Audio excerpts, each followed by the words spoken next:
नमस्कार दोस्तों, स्वागत है आपका अपने YouTube channel study with selector में। और हम जो डेली सेशन चलाते हैं करंट अफेयर का, उसमें हम आ गए हैं अगले सेशन पे। आज जो हम बताएंगे आपको करंट अफेयर, वो होगा हमारा 22 फरवरी का करंट अफेयर। आपको पता ही है जो हमारा डेली का सेशन होता है उसमें हम 20 ऑब्जेक्टिव टाइप के क्वेश्चन आपको करवाते हैं। 5 वाले टाइप के हमारे रिवीजन के करंट के क्वेश्चन होते हैं। एक क्वेश्चन लास्ट वीडियो में जो पूछते हैं उसका आंसर देते हैं, एक क्वेश्चन डेली हम आपसे पूछते हैं। तो हमारा डेली का नया सेशन होता है। आज का हमारा जो सेशन है वो है 22 फरवरी का सेशन है। तो चलिए देख लेते हैं आज का सेशन। और आगे बढ़ने से पहले आप लोगों से अपील है कि यदि आपने अभी तक हमारे चैनल स्टडी विद सिलेक्टर को सब्सक्राइब नहीं किया तो प्लीज़ सब्सक्राइब कर लें और बेल आइकन जरूर प्रेस कर जाए, सबसे पहले हमारे वीडियो का नोटिफिकेशन आप तक पहुँचता रहे।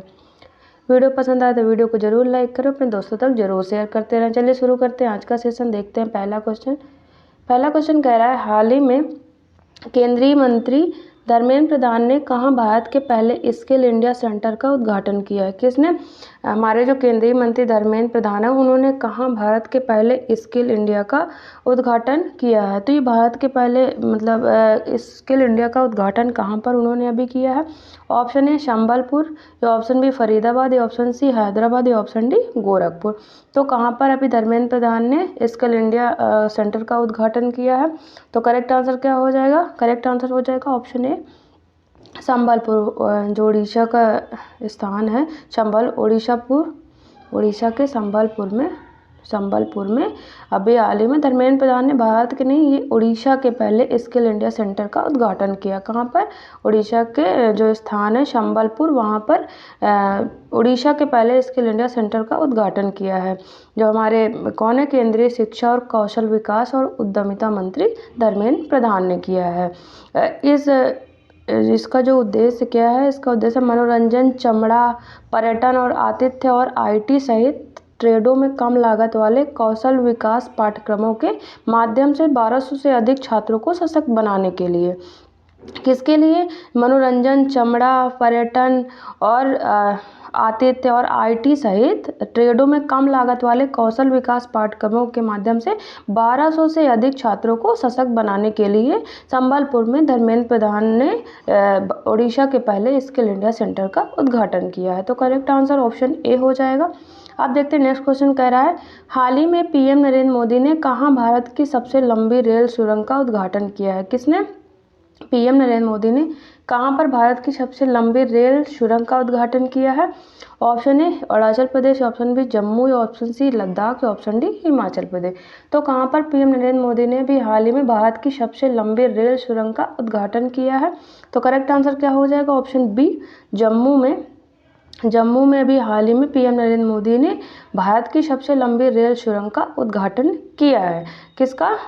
सबसे लंबी रेल सुरंग का उद्घाटन किया है। इसकी लंबाई कितनी है? इसकी लंबाई है 12.77 किलोमीटर इसकी लंबाई है। और इस सुरंग को T50 नाम से भी जाना जाएगा। किससे? T50 नाम से भी इस सुरंग को जाना जाता है। इसकी लंबाई है 12.77 किलोमीटर इसकी लंबाई है। तो इसका करेक्ट आंसर क्या हो जाएगा? ऑप्शन बी जम्मू में इसका उद्घाटन पीएम नरेंद्र मोदी ने अभी किया है। इसका किस नाम से और जाना है? T50 नाम से भी इसको जाना जाएगा। तो correct answer option B Jammu हो जाएगा। जम्मू की बात कर लेते हैं तो राजधानी जम्मू का स्थान ही ऐसे जम्मू कश्मीर का स्थान जम्मू में ही उद्घाटन किया गया है। जम्मू कश्मीर की राजधानी श्रीनगर है। स्थापना दिवस 31 अक्टूबर 2019 स्थापना दिवस है। और यहाँ के जो उपराज्यपाल है मनोज सिन्हा यहाँ के उपराज्यपाल हैं। अब देखते हैं हमारा नेक्स्ट क्वेश्चन कह रहा है, हाल ही में कौन सा देश अंतर्राष्ट्रीय सौर गठबंधन में शामिल हुआ है? अभी हाल ही में कौन सा देश जो है अंतर्राष्ट्रीय सौर गठबंधन में शामिल हुआ है? Option A Bangladesh, option B Nepal, या ऑप्शन सी माल्टा, या ऑप्शन डी पाकिस्तान। तो कौन सा देश जो है अभी हाल ही में अंतर्राष्ट्रीय सौर गठबंधन में शामिल हुआ है? तो करेक्ट आंसर क्या हो जाएगा? ऑप्शन सी माल्टा जो देश है वो अभी हाल ही में अंतर्राष्ट्रीय सौर गठबंधन में शामिल हुआ है। तो करेक्ट आंसर ऑप्शन सी हो जाएगा। जो इसमें शामिल हो अंतर्राष्ट्रीय सौर गठबंधन में शामिल होने वाला 119वां देश बन गया है। कौन? माल्टा 119वां देश बन गया है। ये जो अंतर्राष्ट्रीय सौर गठबंधन की बात कर ले तो इसका शुभारंभ जो हुआ था 30 नवंबर 2015 को भारत के प्रधानमंत्री नरेंद्र मोदी ने और फ्रांस के जो प्रधानमंत्री उन्होंने इसका उद्घाटन किया था। कहाँ पर? पेरिस में पेरिस का जो जलवायु सम्मेलन हुआ था वहाँ पर 30 नवंबर 2015 को जो अंतर्राष्ट्रीय सौर गठबंधन उसका उद्घाटन शुभारंभ किया गया था। इसका हेडक्वार्टर की बात कर ले तो हेडक्वार्टर कहाँ है? हेडक्वार्टर है अंतर्राष्ट्रीय सौर गठबंधन का गुरुग्राम हरियाणा में अंतर्राष्ट्रीय सौर गठबंधन का हेडक्वार्टर है। माल्टा 119वां देश बन गया है इसमें शामिल होने वाला। तो करेक्ट आंसर ऑप्शन सी हो जाएगा। माल्टा की बात कर लेते तो माल्टा की राजधानी क्या है? वलेत्ता यहाँ की राजधानी है और यहाँ की मुद्रा क्या है? यूरो यहाँ की मुद्रा है। तो करेक्ट आंसर ऑप्शन सी हो जाएगा। अब देखते हैं नेक्स्ट क्वेश्चन कह रहा है, हाल ही में लोकसभा चुनाव के लिए शुभमन गिल किस राज्य के स्टेट आइकन बने हैं? कौन? शुभमन गिल जो भारतीय क्रिकेटर है वो अभी लोकसभा चुनाव के लिए किस राज्य के स्टेट आइकन बने हैं? Option A Punjab, option B Haryana, option C Gujarat, option D Rajasthan. तो किस राज्य के स्टेट आइकन अभी बने हैं शुभमन गिल? तो करेक्ट आंसर क्या हो जाएगा? ऑप्शन ए पंजाब के स्टेट आइकन बने हैं लोकसभा चुनाव के लिए। शुभमन गिल जो भारतीय क्रिकेटर है वो बने हैं। और आपको याद हो तो मोहम्मद शमी जो है उत्तर प्रदेश के स्टेट आइकन बनाए गए हैं लोकसभा चुनाव के लिए। किसके? उत्तर प्रदेश के स्टेट आइकन बनाए गए हैं। कौन? मोहम्मद शमी बनाए गए हैं। तो करेक्ट आंसर ऑप्शन ए हो जाएगा पंजाब की बात कर लेते हैं। राजधानी चंडीगढ़ है, चंडीगढ़ राजधानी है और यहाँ के जो गवर्नर कौन है? किरण बेदी गवर्नर। यहाँ के जो सीएम है भगवंत मान यहाँ के सीएम है। नेक्स्ट क्वेश्चन देखते कह रहा है, हाल ही में किस राज्य के मुख्यमंत्री ने हिमालयन बास्केट लॉन्च किया है? किस राज्य के मुख्यमंत्री ने अभी हाल ही में हिमालयन बास्केट लॉन्च किया है? ऑप्शन ए असम, या ऑप्शन बी पंजाब, या ऑप्शन सी हिमाचल प्रदेश, या ऑप्शन डी उत्तराखंड। तो किस राज्य के मुख्यमंत्री ने अभी हाल ही में हिमालयन बास्केट लॉन्च किया है? तो करेक्ट आंसर क्या हो जाएगा? करेक्ट आंसर हो जाएगा ऑप्शन डी उत्तराखंड के जो सीएम है पुष्कर सिंह धामी ने अभी हाल ही में हिमालयन बास्केट लॉन्च किया। हिमालयन बास्केट की बात कर ले तो इसकी शुरुआत 2018 में उत्तराखंड के ही निवासी हैं सुमित व स्नेहा थपलियान जो इंजीनियर हैं उन्होंने इसकी शुरुआत की थी। तो इसको अब मुख्यमंत्री ने लॉन्च किया है, पुष्कर सिंह धामी ने इसको लॉन्च किया है। और इसकी बात करें तो इसका उद्देश्य क्या है? ये जो हिमालयन बास्केट है इसके तहत दूध, हल्दी या पुदीना जैसे उत्पाद खरीदकर इससे विभिन्न तरह के उत्पाद बनाकर निर्यात किए जाते हैं। तो इसमें लोगों को रोज़गार भी मिलता है। तो इसके तहत मतलब उत्पादन से इसका संबंध है, जिसके तहत पुराने मतलब उद्योगों को लेकर उनसे नई चीज़ बनाई जाती है फिर उनका विक्रय किया जाता है। तो करेक्ट आंसर क्या हो जाएगा? ऑप्शन डी हो जाएगा उत्तराखंड की बात कर लेते हैं। राजधानी उत्तराखंड की देहरादून और गैरसैंण, दो राजधानियां हैं इसकी, देहरादून और गैरसैंण। और इसका स्थापना दिवस है 9 नवंबर 2000।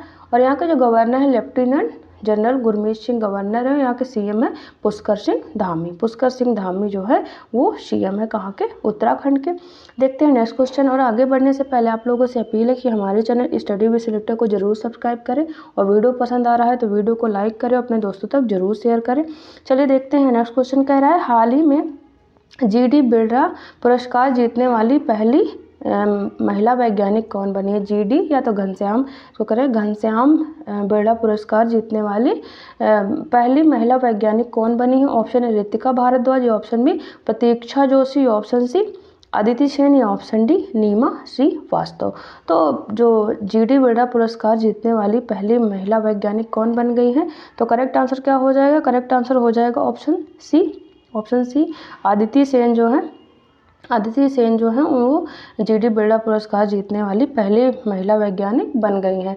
इनको ये जो पुरस्कार दिया गया है ये भौतिक शास्त्र की जो वैज्ञानिक हैं इनको क्वांटम सूचना एवं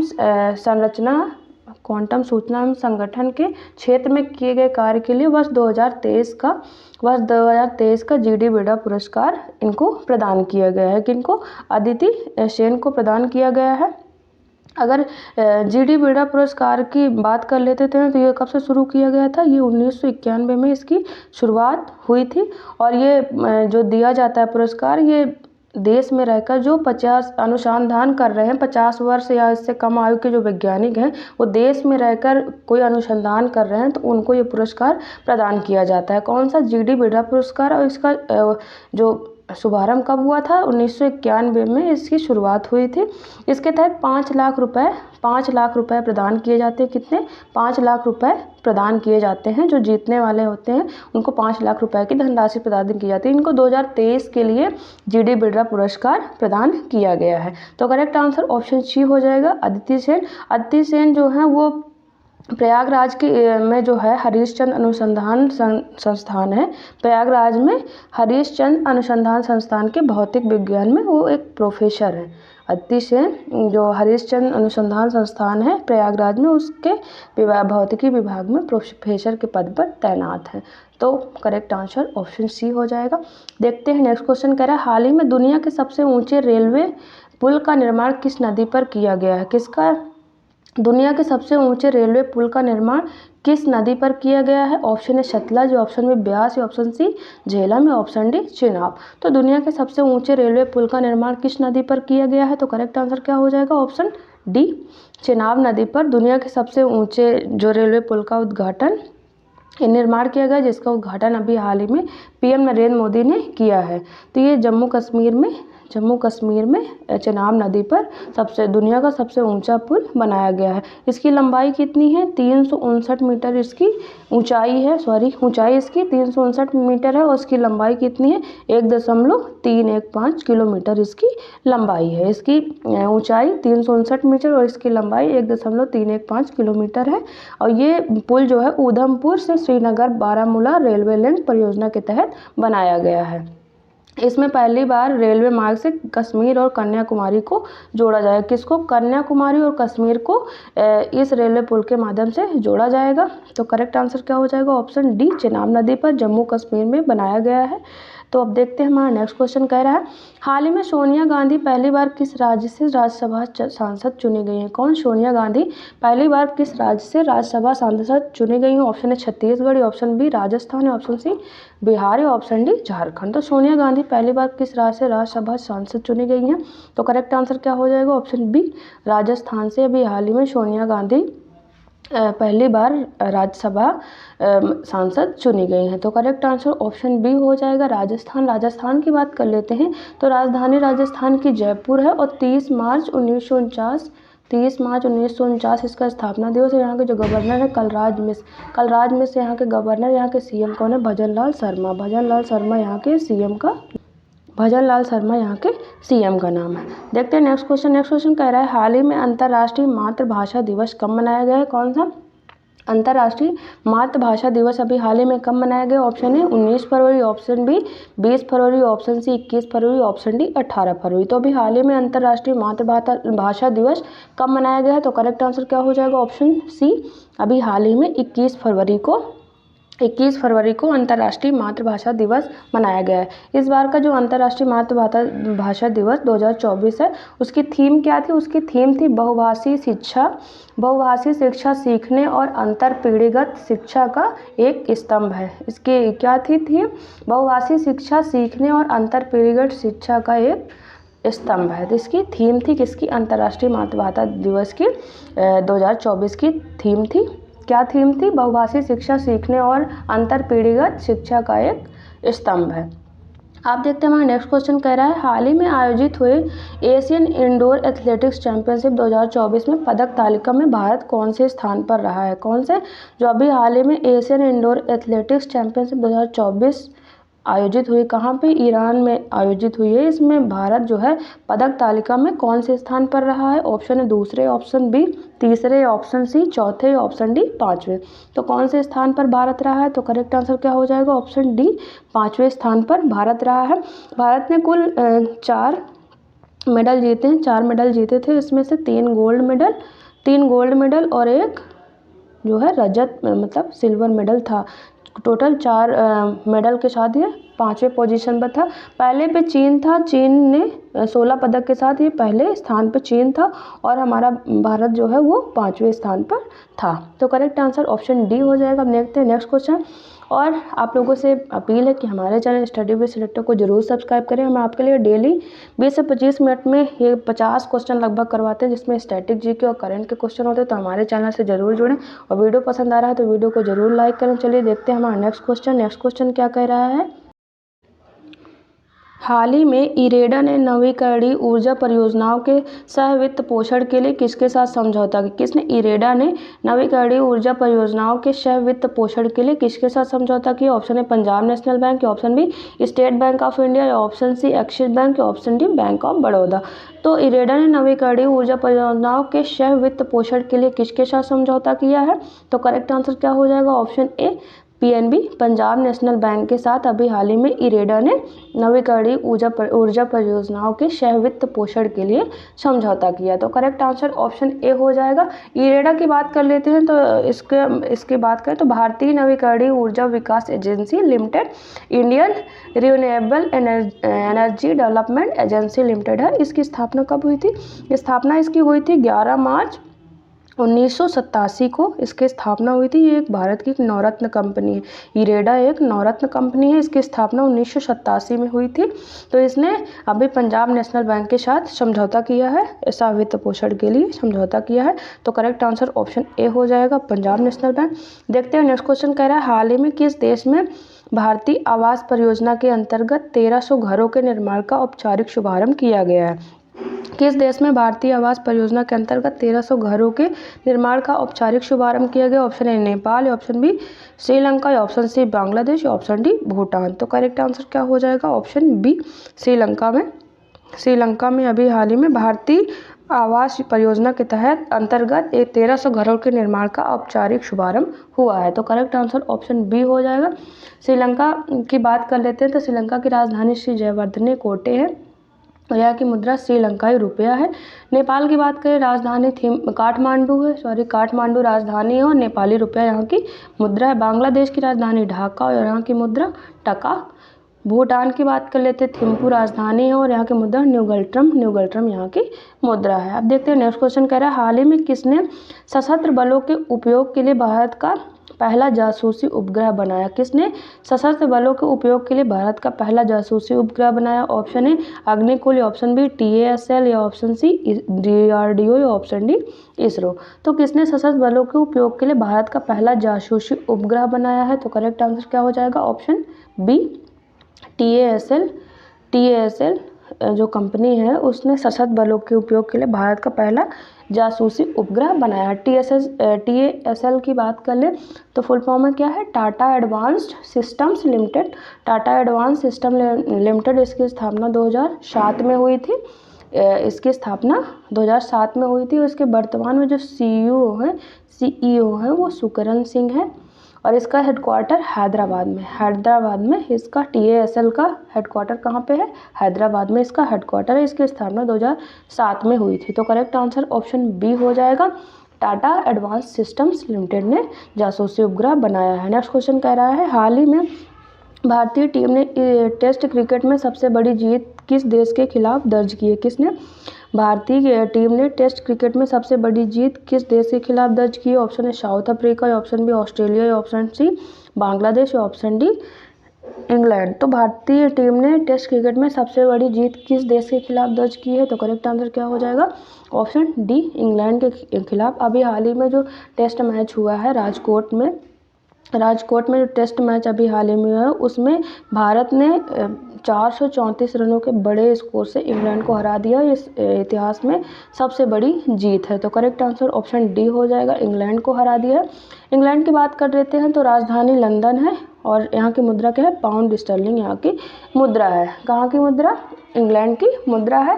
नेक्स्ट बात कर लेते हैं हम बांग्लादेश की बात कर चुके। ऑस्ट्रेलिया की राजधानी कैनबरा है और यहाँ की मुद्रा ऑस्ट्रेलियन डॉलर है। साउथ अफ्रीका की बात करें, राजधानी यहाँ की क्या है? केप टाउन राजधानी है, और यहाँ की मुद्रा रेंड यहाँ की मुद्रा का नाम है। नेक्स्ट क्वेश्चन देखते हैं, कह रहा है हाल ही में 20 फरवरी को मिजोरम और किस राज्य ने अपना स्थापना दिवस मनाया है? किसका? 20 फरवरी को अभी हाल ही में मिजोरम और किस राज्य ने अपना स्थापना दिवस बनाया है?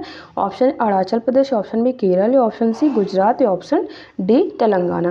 तो 20 फरवरी को मिजोरम और किस राज्य ने अपना स्थापना दिवस मनाया है? तो करेक्ट आंसर क्या हो जाएगा? ऑप्शन ए मिजोरम और अरुणाचल प्रदेश ने अभी 20 फरवरी को अपना स्थापना दिवस मनाया है। अरुणाचल प्रदेश की बात कर लेते हैं तो इसकी स्थापना कब हुई थी? 20 फरवरी 1987।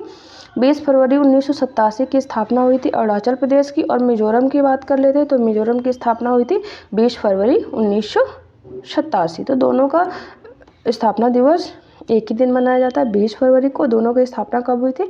20 फरवरी 1987। तो करेक्ट आंसर ऑप्शन ए हो जाएगा, अरुणाचल प्रदेश। देखते हैं नेक्स्ट क्वेश्चन कह रहा है, हाल ही में कौन सा राज्य ईवी बुनियादी ढांचे के विकास में अग्रणी बनकर उभरा है? कौन सा राज्य जो इलेक्ट्रिकल व्हीकल बुनियादी ढांचे के विकास में अग्रणी बनकर उभरा है? ऑप्शन ए आंध्र प्रदेश, या ऑप्शन बी गुजरात, या ऑप्शन सी कर्नाटक, या ऑप्शन डी तमिलनाडु। तो कौन सा राज्य ईवी बुनियादी ढांचे के विकास में अग्रणी बनकर उभरा है? तो करेक्ट आंसर क्या हो जाएगा? ऑप्शन सी कर्नाटक। कर्नाटक अग्रणी राज्य मतलब पहले शीर्ष स्थान है, जो पहले स्थान पर है ईवी बुनियादी ढांचों के विकास में। तो करेक्ट आंसर ऑप्शन ए हो जाएगा। बात करें तो कर्नाटक में जो सार्वजनिक चार्जिंग स्टेशन है उनकी संख्या कितनी? 5059 है। 5059 चार्जिंग स्टेशन है, जिसके वजह से ये महाराष्ट्र और दिल्ली से शीर्ष है, महाराष्ट्र और दिल्ली से ऊपर स्थान पे है। बात कर लेते हैं तो महाराष्ट्र में 3079 चार्जिंग स्टेशन है और दिल्ली में 1886 रेलवे स्टेशन है, ये तीसरे स्थान पे है। पहले स्थान पे कौन है? कर्नाटक, 5059 रेलवे वो जो चार्जिंग स्टेशन है। दूसरे स्थान पे है जो महाराष्ट्र है 3079, और तीसरे स्थान पर है दिल्ली 1886, इसमें चार्जिंग स्टेशन है। तो करेक्ट आंसर क्या हो जाएगा? ऑप्शन सी हो जाएगा करेक्ट। देखते हैं हम नेक्स्ट क्वेश्चन कह रहा है, हाल ही में किस देश में 1000 वर्ष पुराना सोमिनसाई महोत्सव समाप्त हुआ है? किस देश में 1000 वर्ष पुराना सोमिनसाई महोत्सव समाप्त हुआ है? ऑप्शन है Australia, option B Singapore, option C Japan, option D Bharat. तो किस देश में 1000 वर्ष पुराना सोमिनसाई महोत्सव समाप्त हुआ है? तो करेक्ट आंसर क्या हो जाएगा? ऑप्शन सी जापान में अभी हाल ही में जो 1000 वर्ष पुराना सोमिनसाई महोत्सव है वो समाप्त हुआ है। तो करेक्ट आंसर ऑप्शन सी हो जाएगा। जापान की बात कर लेते हैं तो टोक्यो राजधानी है, और यहाँ की मुद्रा क्या है? येन। बात कर लेते हैं सोमिनसाई महोत्सव को, तो 1000 वर्ष पुराना उत्सव कोकुसेकी मंदिर में आयोजित एक कार्यक्रम था, जो कोकुसेकी मंदिर में आयोजित होता था। ये चंद्र नववर्ष के 7वें दिन शुरू होकर पूरी रात तक मनाया जाता था। तो ये अभी हाल ही में समाप्त हुआ है। तो करेक्ट आंसर ऑप्शन सी हो जाएगा, जापान का 1000 वर्ष पुराना सोमिनसाई महोत्सव अभी हाल ही में समाप्त हुआ है। नेक्स्ट क्वेश्चन देखते हैं, कह रहा है हाल ही में पीएम नरेंद्र मोदी ने कहाँ खेलो इंडिया यूनिवर्सिटी गेम के चौथे संस्करण का उद्घाटन किया है? किसने? पीएम नरेंद्र मोदी ने कहाँ भी हाल ही में खेलो इंडिया यूनिवर्सिटी गेम्स के चौथे संस्करण का उद्घाटन किया है? Option A Ahmedabad, option B Faridabad, option C Guwahati, option D Noida. तो कहाँ पर उद्घाटन किया गया है? तो करेक्ट आंसर ऑप्शन सी हो जाएगा, गुवाहाटी। असम के गुवाहाटी में अभी हाल ही में खेलो इंडिया यूनिवर्सिटी गेम के चौथे संस्करण का उद्घाटन किया गया है। इसके शुभंकर की बात करें तो इसका शुभंकर क्या है? अष्टलक्ष्मी चौथे खेलो इंडिया यूनिवर्सिटी गेम का शुभंकर है। तो इसका उद्घाटन गुवाहाटी असम में किया गया है। नेक्स्ट क्वेश्चन देखते हैं, कह रहा है हाल ही में जारी हेनले पासपोर्ट इंडेक्स 2024 में भारत की रैंक क्या है? जो हेनले पासपोर्ट इंडेक्स 2024 की रैंकिंग जारी हुई है उसमें भारत की रैंक क्या है? ऑप्शन बी 91, या ऑप्शन बी 77, या ऑप्शन सी 85, या ऑप्शन डी 80। तो कौन सी भारत की रैंक क्या है? तो करेक्ट आंसर हो जाएगा ऑप्शन सी, भारत की रैंक 85वीं है। भारत की रैंक 85वीं रैंक है। लास्ट ईयर की बात करें तो भारत की रैंक 84वीं रैंक थी। इस बार फिसलकर एक पौधान फिसलकर 50वीं रैंक हो गई है भारत 50वें स्थान पे। और शीर्ष पे बात करें तो शीर्ष पे कौन है? फ्रांस 194 देशों में बिना वीज़ा के यात्रा कर सकते हैं। जिसके पास फ्रांस का वीज़ा है वो 194 देशों में वीज़ा फ्री यात्रा कर सकता है। तो फ्रांस शीर्ष पे, और फ्रांस के साथ साथ जो शीर्ष पे देश हैं उनमें कौन है? जर्मनी, इटली, जापान और सिंगापुर और Spain. Germany, Italy, Japan, Singapore और स्पेन फ्रांस के साथ साथ ये शीर्ष पर हैं। ये 194 देशों में वीज़ा फ्री यात्रा कर सकते हैं। और 193 वीज़ा फ्री डेस्टिनेशन के साथ दूसरे पर फिनलैंड है और दक्षिण कोरिया और स्वीडन तीसरे स्थान पर, जिसमें 192 मतलब वीज़ा फ्री डेस्टिनेशन के साथ हैं। तो करेक्ट आंसर इसका क्या हो जाएगा? ऑप्शन सी 50वें। और पहले पे बात करें तो पहले स्थान पे कौन है? France, Germany, Italy, Japan, Singapore और स्पेन शीर्ष स्थान पे है। भारत लास्ट ईयर की रैंक पूछी जाए तो 84वीं रैंक थी और तब 60 लोग वीज़ा फ्री यात्रा कर सकते थे और इस बार 62 देशों में वीज़ा फ्री यात्रा कर सकते हैं भारत के, जिनके पास भारत का पासपोर्ट है। तो इसका करेक्ट आंसर क्या हो जाएगा? ऑप्शन सी 50वें। नेक्स्ट क्वेश्चन देखते हैं, कह रहा है हाल ही में 77वें बाफ्टा अवार्ड में सर्वश्रेष्ठ फिल्म का अवार्ड किसने जीता है? किसने 77वें बाफ्टा अवार्ड में सर्वश्रेष्ठ फिल्म का अवार्ड जीता? ऑप्शन ए द मूवमेंट, या ऑप्शन बी मैस्ट्रो, या ऑप्शन सी पुअर थिंग्स, या ऑप्शन डी ओपेनहाइमर। तो किसने 77वें बाफ्टा अवार्ड में सर्वश्रेष्ठ फिल्म का अवार्ड जीता है? तो करेक्ट आंसर क्या हो जाएगा? ऑप्शन डी ओपेनहाइमर ने जीता है ये बाफ्टा पुरस्कार। ये कौन सा श्रेणी का था? 77वां था। बेस्ट फिल्म का पुरस्कार ओपेनहाइमर ने जीत लिया है। तो करेक्ट आंसर ऑप्शन डी हो जाएगा। अब देखते हैं हमारे जो डेली क्वेश्चन होते हैं वन लाइनर के 5 रिवीजन के, उनको देख लेते हैं। उसमें पहला कह रहा है Paytm payments bank UPI light शुरू करने वाला देश का पहला प्लेटफॉर्म बन गया। कौन सा? Paytm payments bank UPI light शुरू करने वाला देश का पहला प्लेटफॉर्म बन गया है। सेकंड कह रहा है जापान में स्थित हिताची लिमिटेड की सहायक कंपनी हिताची पेमेंट सर्विसेज द्वारा भारत के पहले यूपीआई एटीएम का अनावरण किया गया। किसके द्वारा? जापान में स्थित हिताची लिमिटेड की सहायक कंपनी जो है हिताची पेमेंट सर्विस, उसके द्वारा भारत के पहले यूपीआई एटीएम का अनावरण किया गया है। थर्ड पॉइंटर कह रहा है ऑस्ट्रेलिया के डीकन विश्वविद्यालय ने भारत में अपनी शाखा खोलने, मतलब जो ऑस्ट्रेलिया का डीकन विश्वविद्यालय है वो भारत में अपने शाखा खोलने वाला पहला विदेशी विश्वविद्यालय बन गया। कौन? डीकन विश्वविद्यालय। कहाँ का विश्वविद्यालय? ऑस्ट्रेलिया का। भारत में अपनी शाखा खोलने वाला पहला विदेशी विश्वविद्यालय बन गया है। फोर्थ पॉइंटर कह रहा है केरल देश का पहला पूर्ण डिजिटल बैंकिंग राज्य बन गया। कौन? केरल देश का पहला पूर्ण डिजिटल बैंकिंग राज्य बन गया है। लास्ट पॉइंटर हमारा कह रहा है विदिशा 5G तकनीक शुरू करने वाला पहला आकांक्षी जिला बन गया। कौन सा? जो मध्य प्रदेश का जिला है, मध्य प्रदेश का जिला 5G तकनीक शुरू करने वाला पहला आकांक्षी जिला बन गया है। तो इस तरह से जो हमारे 5 वन लाइनर टाइप के रिवीजन के क्वेश्चन होते हैं वो खत्म होते हैं। आगे हम देखेंगे एक क्वेश्चन जो लास्ट वीडियो में पूछे थे उसका आंसर देखते हैं। क्वेश्चन क्या था? क्वेश्चन था हाल ही में किस देश ने दुनिया के पहले लकड़ी के उपग्रह को लॉन्च करने की घोषणा की है? तो करेक्ट आंसर हो जाएगा जापान। जापान ने नासा के साथ मिलकर, जापान की जो अंतरिक्ष यान जाक्सा ने नासा के साथ मिलकर दुनिया के पहले लकड़ी के उपग्रह को लॉन्च करने की घोषणा की है।